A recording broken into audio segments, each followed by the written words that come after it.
Danas je 14. multipak u Pakracu. Ove godine održava se od 8.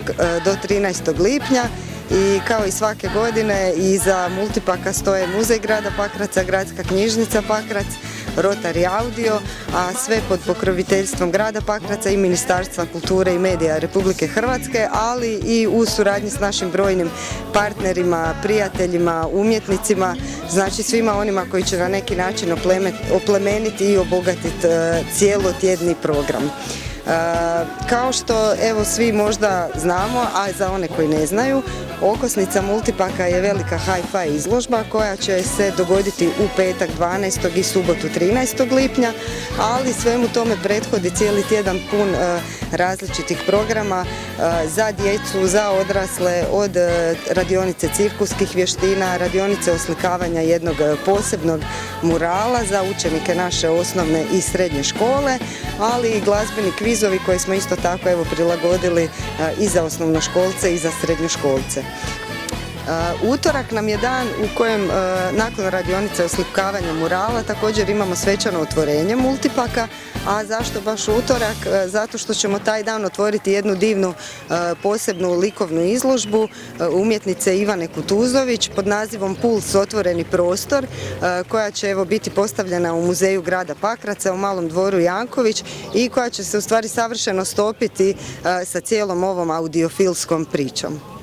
U svemu tome nismo zaboravili film, imamo 2 projekcije odličnih filmova, jedan od njih je u suradnji sa Art kinom iz Požege, a drugi film u suradnji s bendom Evo zabranjeno pušenje, film Svjetla Sarajeva, koji donosi jednu toplu nostalgičnu priču o tom gradu, ali i povezanosti grada i ovog fantastičnog benda.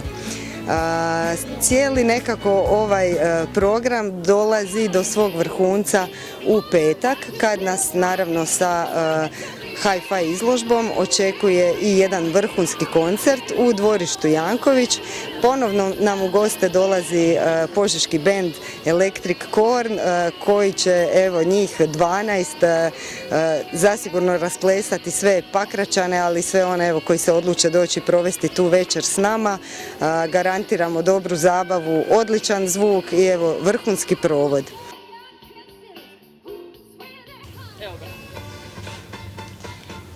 Dobar dan i možete li nam se predstaviti i reći nešto o vama? Dobar dan, ja sam Nera Mamić-Tanocki i jedna sam od 3 pjevača u bendu Electric Corn s kojim evo po drugi put nastupam na multipaku ovdje u Pakracu. Je li naziv benda povezan sa vrstom glazbe? Je, djelomično je, svakako. Prvo je bend imao naziv Acoustic Corn, a onda smo shvatili da ipak želimo malo žešću glazbu svirati, da ćemo se malo naelektrizirati i onda smo postali Electric Corn. A dolazimo iz Slavonije, tako da i ovaj korn ima zapravo svoju svrhu. Nomen est omen ili ime je znamen. I možete li nam reći nešto za kraj? Pa evo, jako smo sretni da smo ponovno tu, ambijent je prekrasan, volimo biti u Pakracu i zadnji put nam je bilo jako dobro i mislim da sad ovaj put može biti samo bolje. Svi volimo slušati dobru glazbu, svi volimo izvoditi dobru glazbu i nadamo se da imamo i dobru publiku večeras. Hvala. Nema na čemu. Subota je dan koji je rezerviran ponovno za dvorište Janković, kako smo ga nazvali Dobro dvorište, gdje vas od 10 sati uz hi-fi slušaonice očekuje niz sadržaja, od radionica, likovne radionice do jednog evo glazbeno-poetskog performansa koji nam izvode Matko Abramić i Juraj Geci. Zatim imamo prezentaciju električnih bicikala u suradnji s našim biciklima Tesari i tvrtkom Ekono.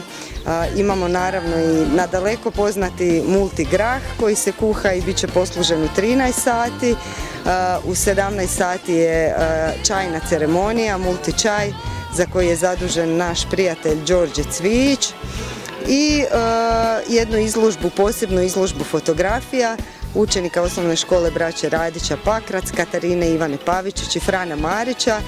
Izložba fotografija nastalih na jednom evo posebnom koncertu, pa evo dođite i pogledajte i tu izložbu u posebnom ambijentu dvorišta Janković. Uglavnom sadržaja za sve generacije, sve uzraste, sve ukuse neće nedostajati. Pakrac postaje središte slike, zvuka, riječi i evo, nemojte propustiti 14. multipak.